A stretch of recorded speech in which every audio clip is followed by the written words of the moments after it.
All right, today's third review. I know, a lot of reviews coming today, but I just want to get these four out of the way. I have Supergirl to do, but I think after recording this one, I'm going to take a little bit of a break and then record it after I do a load of laundry and finish this video here.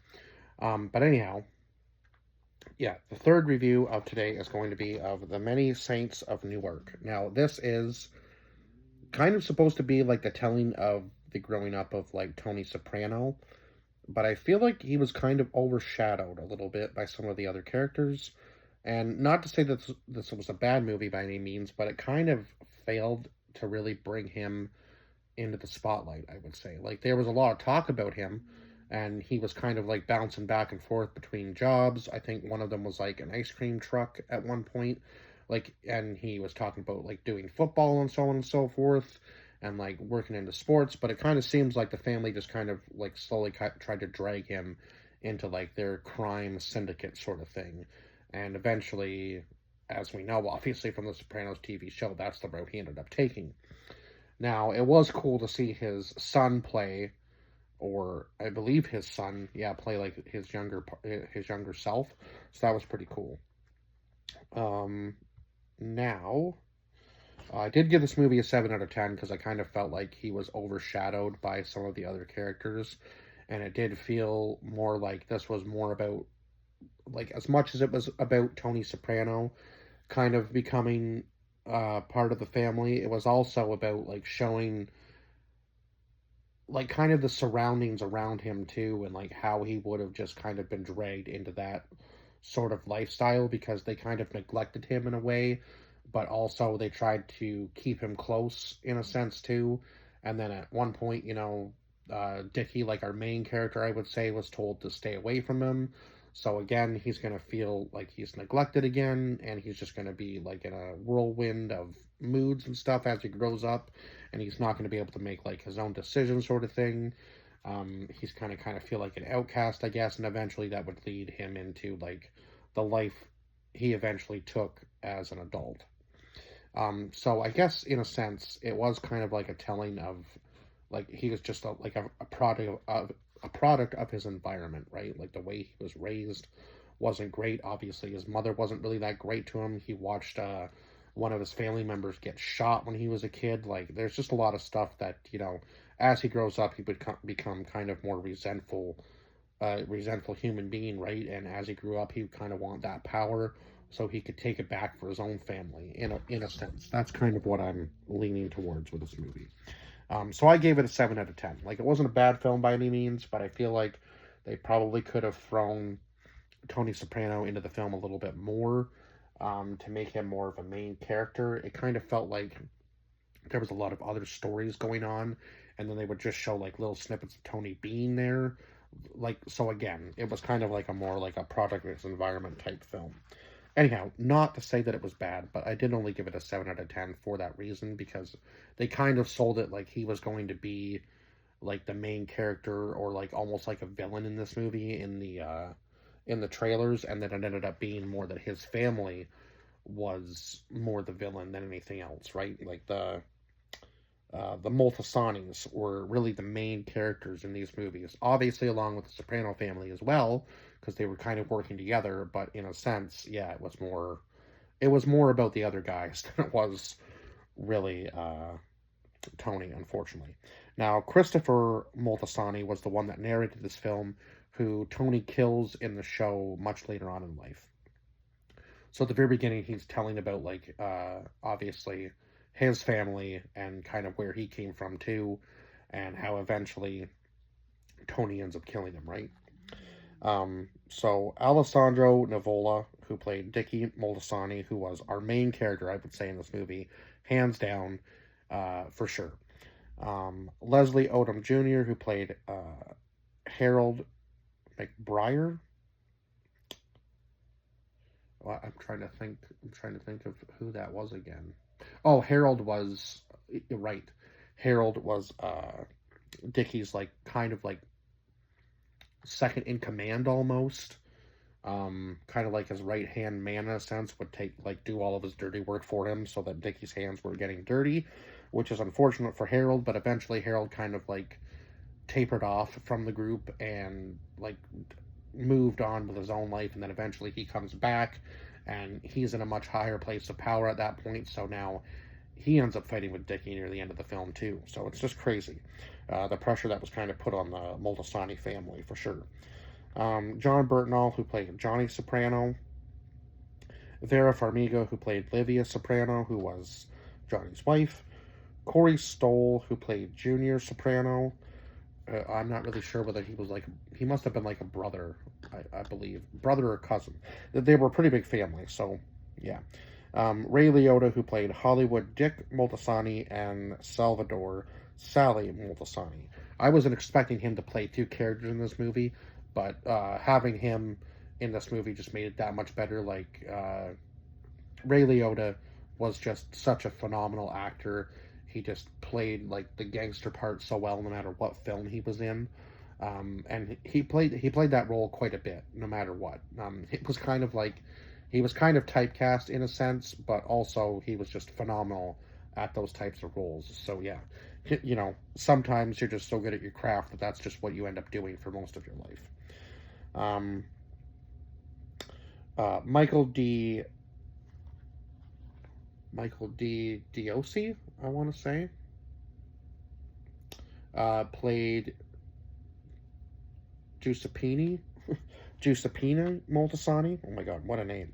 Now Michael Gandolfini played teenage Tony Soprano. Now there was one that played the kid Tony Soprano as well, but the teenage Tony Soprano made a lot more appearances on screen, so that's why I put him down.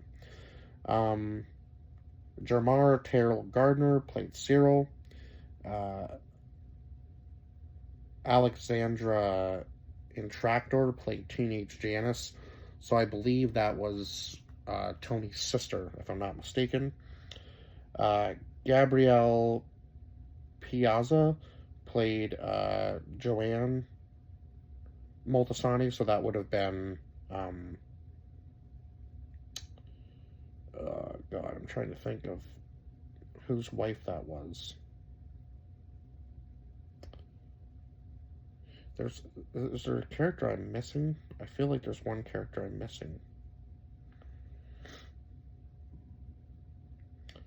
Oh no, sorry.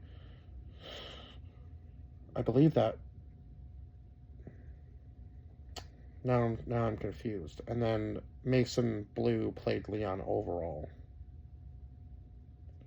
I feel like there's one character that I didn't write down, or that I did write down, that I'm just missing, or maybe they're on the next page. No. Why do I feel like I'm missing one person? Oh no, okay. Never mind. My bad. That was the girl.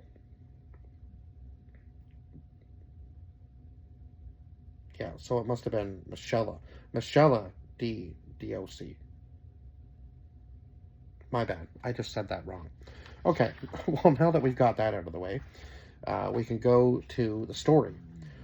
So we start out in 1967. So Tony is just a kid, and the story is narrated by, again, the man he kills years later, who was Christopher Moltisanti. So Dickie Moltisanti is working for the DeMio crime family. So I don't ever think we get to really see the DeMios, do we? Unless they were kind of like in the mix with all the rest of them, and they're just, yeah, we don't really see them, because it was mostly the Moltisantis and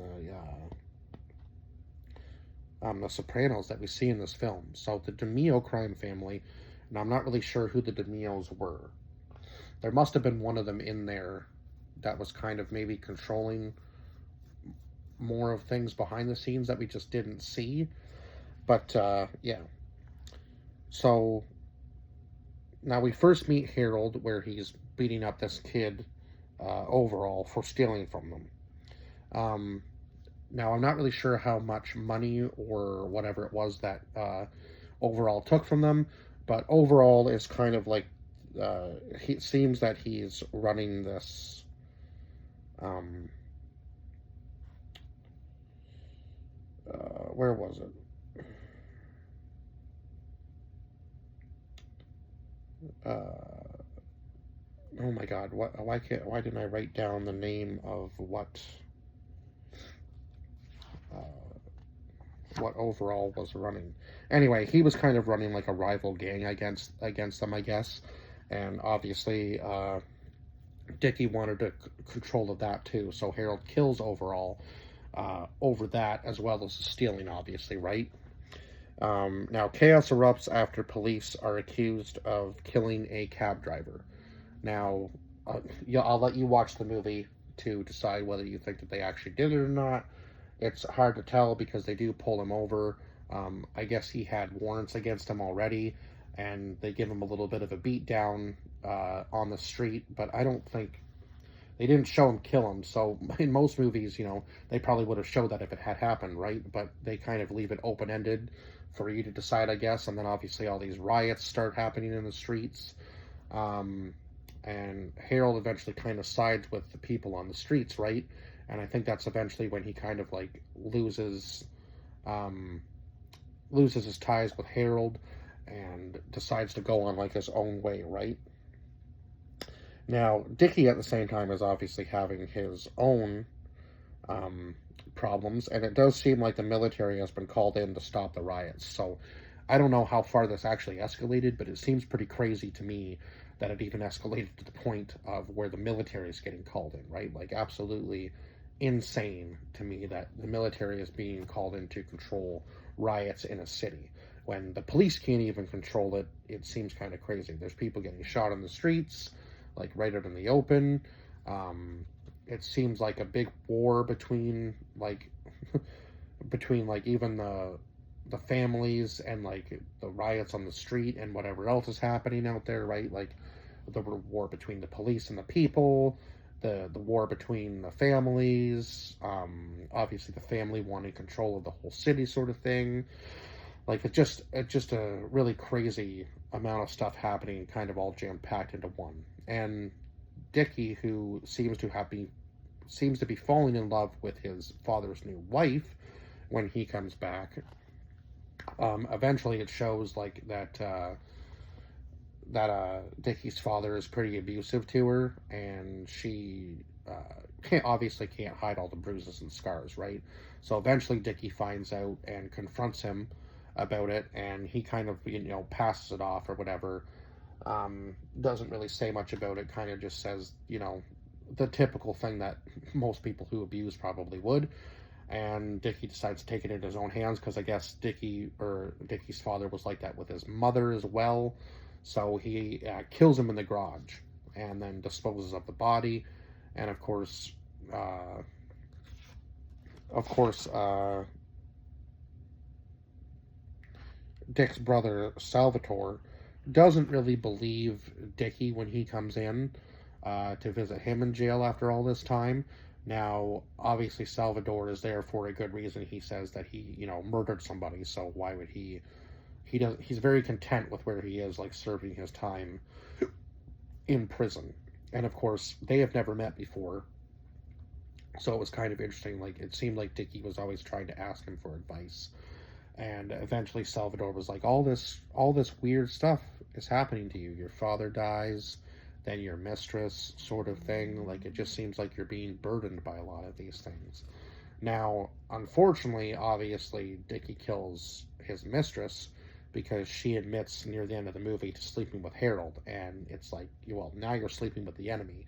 And of course, Harold did obviously, try to tell her that, promise her all these things, but I think he was trying to promise her all these things so that she would just stay with him and kind of forget about Dickie, and then it would make it easier for him to move in on Dickie too if she didn't trust Dickie anymore, right? Like it would make it easier for Harold to have like the woman and kind of hold the power a little bit more and hold it over Dickie's head eventually. That's kind of where I think his thought process was. Because when he left, he didn't really have any power, and then when he came back, he had almost all the power, and he was trying to move up in the rankings and like run the streets, sort of thing.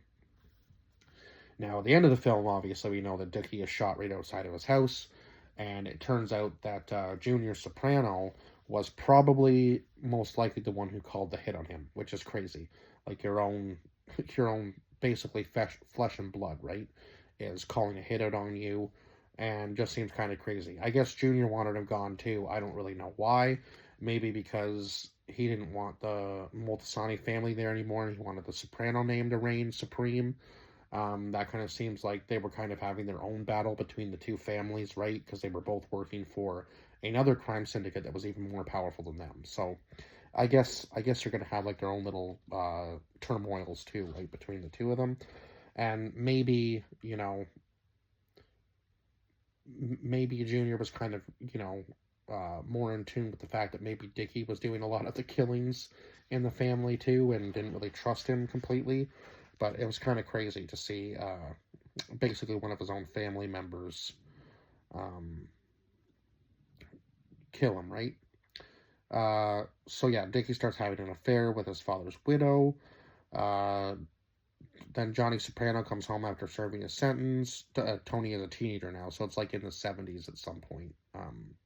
Not really sure exactly because they don't really tell you how many years, but 1967, like he was a kid, so he wasn't like that young, but he wasn't that old either. I would say he was. I don't know if they ever mentioned his age, but he was probably around 10. So I don't know how many years Johnny served. I can't remember exactly how many years Johnny served for his crime. But when he comes back, obviously, Tony's a little bit older now.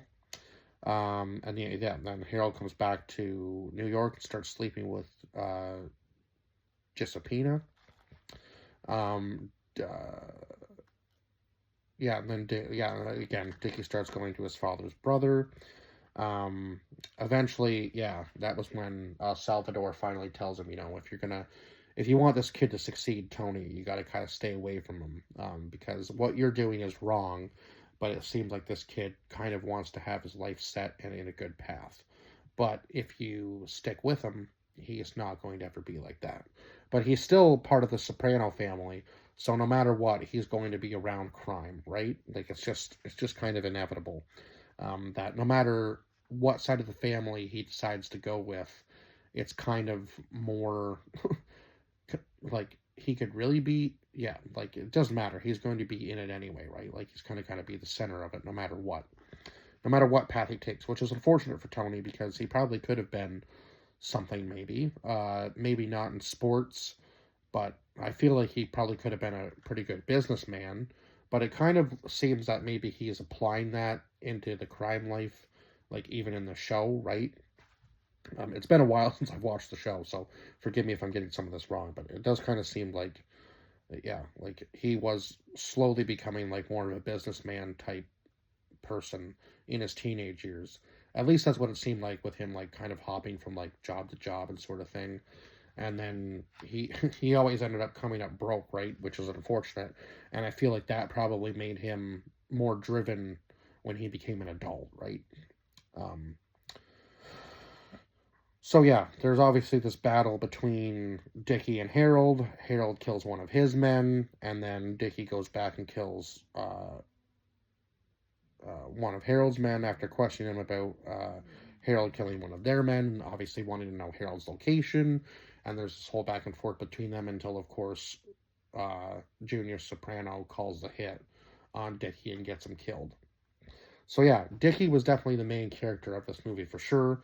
It was more his story, I think, than Tony Soprano's, and unfortunately, for that reason, that's why I gave this movie a 7 out of 10. Now, not to say that it wasn't bad, but it wasn't necessarily the best movie of all time as far as like telling the story of the character you thought they were going to tell. But again, I felt like if they had have just maybe said, like I guess on the poster it says like who made Tony Soprano sort of thing. So I guess in a sense I can see like why they were, yeah, but it just felt like from the trailer that there was going to be a lot more of Tony Soprano and a lot less of anybody else. But it was kind of the opposite. It was kind of the opposite of that. So yeah, it was kind of funny to see that. But anyway, yeah, that's it for this review, and yeah, I guess I will see you guys in my fourth review, Supergirl, in a little bit. Well, I guess they're all coming out at the same day, so yeah. Whichever one you decide to watch, I guess you'll know. But anyhow, yeah, that's it. Bye bye for now.